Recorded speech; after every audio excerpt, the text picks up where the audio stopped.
Nerdrotic.com. So did the Star Trek people seem nice, Gary? I've been wanting to ask you. The Star Trek people That chick for Starfleet Academy? Yeah. They were fine with me. Yeah. Good. Yeah. Got a couple of weird looks, but no one. Yeah, Laura Thok was perfectly lovely. She had no fucking idea who me and Disbrew were, and we were right behind each other in line. Mm-hmm. But Disbrew got the full collection. I just got Caleb and Laura Thok, and he's like, haven't I seen you someplace before? I'm all, you might have.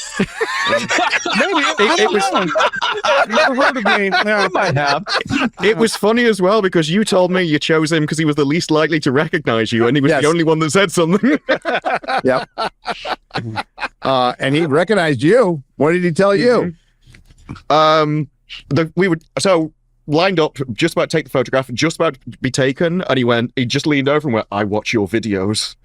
So I'm like, the camera goes off. He did say he found them funny, so, you know. Gary, why do you look like you want to fuck him in this? Wow, that's your takeaway from that? A little bit. This is the last photo before that guy disappeared. That's my Kubrickian smile right there. No, so we had that conversation, and then I'm starting to smile, and the guy took the picture early. I wasn't ready. So There goes your holy fucking $80. 70. But yeah. 70. Hey, best 70 bucks I ever $70. And in some cases, with like a guest star, Disbrew was like one of 3 people taking a picture with that actor. It was pretty sad, actually. The whole That's affair. how it can be at some of these sad. places, depending on the actor, depending on who it is. Sometimes they don't get a lot of play, you know? Yeah. But this was a Star Trek convention, though. Like, this is a Star Trek event. You would think. Yeah, but this is Star Trek Starfleet Academy. That's the problem. But it was such a success, Ryan. What are you talking about? It's season Gary, everything. Hey, Gary, do you think you were about the average age of most of the people at Star Trek? Yes. Yeah. And we're not even being hyperbolic. Yes. Which doesn't bode well for the health of the future of No, I'm actually making I'm in the that's why Garrett's not here. I'm in the process of making a video. That's a good one. See? It's more natural smile there, yeah. There you go. I was like, hey, lady. You have to remember, Starfleet Academy was specifically aimed at teenagers, and I didn't see one single teenager take any photograph with them at all. There were some little kids that the parents brought that were a little older. They might have been grandparents, but that was it. It was all a bunch of olds, and that was my takeaway, and that's why I'm making a video, because, well, if you think about it, of the 3 seminal science fiction franchises in the world, Star Wars, Star Trek, and Doctor Who, 2 aren't even being made right now. They're not even in production. They're done. Star Trek kind of invented cons. Like, they were the media specific con. Yes, it did. Yeah, they were crazy that of those 3, Star Wars is in the far better position, which sounds insane. Right It is, but that's just because it's backed by merchandise, right? But Star Trek and Doctor Who can't even sell merchandise right now, so that's one of their big problems. But ultimately, it's kind of sad. I mean, they've had their time, but it was a bunch of fucking olds there. That was it. I grew up with Next Generation and Voyager and Deep Space Nine, which we were blessed to get that stuff, but like there really hasn't been anything. I don't have anything to point my kids to. I'm like, hey, let me introduce you to like new Star Trek stuff. Like, my mom was like, hey, here's Next Generation. Then I watched the original series and I was like, oh, I love this because my grandmother had every episode, ever made from it. So like watching that stuff, but there's nothing to like point to, like, here's a new thing that I can introduce you to. Even J.J. Abrams movies, they watched the first one, they're like, this is fine. I was like, well, there was a show about this. And they're like, cool, Dad, that's awesome. Like, that's great. We're really happy for you, Well, there's comics and novels you could introduce them to. Yeah, well, I just forced my oldest to start reading Hitchhiker's Guide to the Galaxy. So there you go. We're getting there. That's a great one. Perfect age.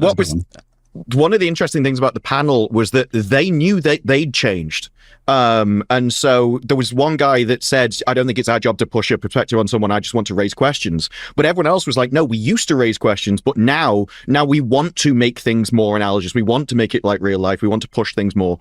And so they know what they're doing. They just, now they see it as vital. It's almost like, no, things are so bad because they don't like the situation either. To me, they're the ones that have destroyed everything. But to them, the world just disastrous and they're desperately trying to save it. And so they're getting more desperate and more more forceful and more obvious in what they're doing because they think it's the only way back. And so it just keeps getting worse. It's essentially the fans. The fans are the problem, and that was the same attitude with Doctor Who. But Kurtzman wasn't there.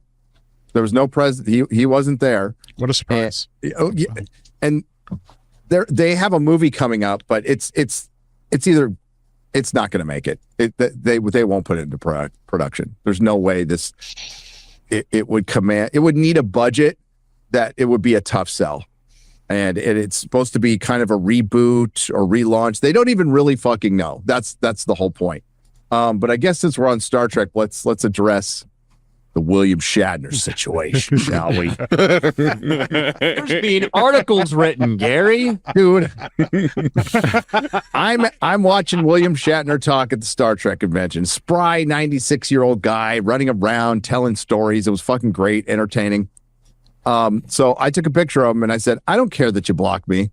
You're still my fucking captain, man. Hail. And so I'm driving home. I'm firing up my Twitter and I'm like, what the fuck? There's an article written about this and Shatner's tweeting about it. But is it Shatner? The answer is no. So yeah, William Shatner's X account may unblock Nerdrotic after 2-year ban over a Star Trek misunderstanding. The misunderstanding, and this is like inception of X, is Paul Chato tweeted about Will Wheaton bitching that Larry David punched Elmo. I hope you're following this at home. Yeah, that's right. I remember this. Yeah, keep up. Paul Chato tweeted about Wee Wilton. Will Nobody fucking cares. Bitching about Larry David punching Elmo. I just said Will Wheaton was a pussy. That's all I said. So I got blocked for that because somebody added Shatner into the conversation. That was 2 years ago. Whatever. Who cares? So it comes up once in a while thanks to fucking Dan Vask. Yeah. Who's like, hey, Mr. Shatner. He's unlike Gary. Well, now Dan bring Vask you a is little blocked, heat. so fuck him. But yeah, like, I'm looking at my feed. I'm like, what the fuck is going on? I don't know what's going on.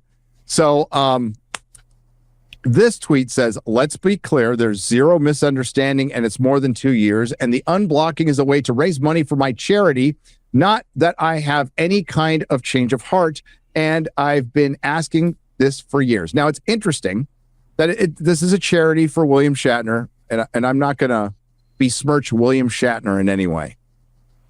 But after a little digging, which was me, well, actually Dan Googling something and finding a Reddit thread, it turns out the person who runs his account is not his daughter. It's a guy named Paul Camuso. Oh. Paul Camuso is a crypto NFT guy. He's one of those guys. He's also the social media manager, I believe, and website manager for one William Shatner. And if you go to his, you can't see his bio. If you go to his bio, he says something to the effect of, I love being on the edge of fame. I love being on the edge of fame. So the first thing I think of is all of those worms who got around Stan Lee and, get around an elderly actor or elderly celebrity and take advantage of them. Not saying that this is the case here, but I've seen it a lot, especially when you're in the collectibles sphere. If you guys have ever had any experience, those are some of the scummiest people on earth. I can't imagine crypto and NFT being much different. So a lot of crypto bros have been getting into collectible game because they're seeing the massive returns in Pokemon and other TCG and vintage comics, graded stuff, all of that. They have been, especially as crypto, as Bitcoin has not had a great little run here for the last little bit. They have been putting their money into the collectible stuff. So there's actually a decent amount of crossover. Scum of the earth flocks to scum of the earth. So yeah, I live my life on the fringes of fame. CEO of blockchain authenticity company. And yeah, he's also deals with NFTs, all of that really legit stuff. Right. So it would be my speculation that this is just one of those fucking schmoozing collectibles dude who's wormed his way into William Shatner's like, I don't fucking care. But he's running the account. He's asking me to donate to a charity. And now I question the charity because it's coming from this dude and not William Shatner. Mm-hmm. So from a crypto dude. Yeah. Okay. And also, it seems like the fastest way to get blocked by him is to point out that it's not run by Shatner and it's run by him. Because I've seen multiple people now since it's come out that just go, are you really William Shatner? Or posting his name, instantly blocked. So he's trying to hide the wizard behind the curtain. Well, that's what got Dan Vask blocked about this. Yeah. But there's other points of evidence. There was an interview by the guy that played Data, Spiner. Brent Spiner, mentioning that this account blocked him, and he just called Shatner up directly, and he's like, "Nah, what's going on?" He and Shatner had no idea what he was talking about. The real So Shatner doesn't follow this at all. It seems like. Doesn't run this account like at all. Isn't probably even aware of it at this point. Yeah, and it's Gary, I can't wait till about 10 years when you start to go senile, and I'm just going to take advantage of you and fucking steal all your accounts and all that shit. Right?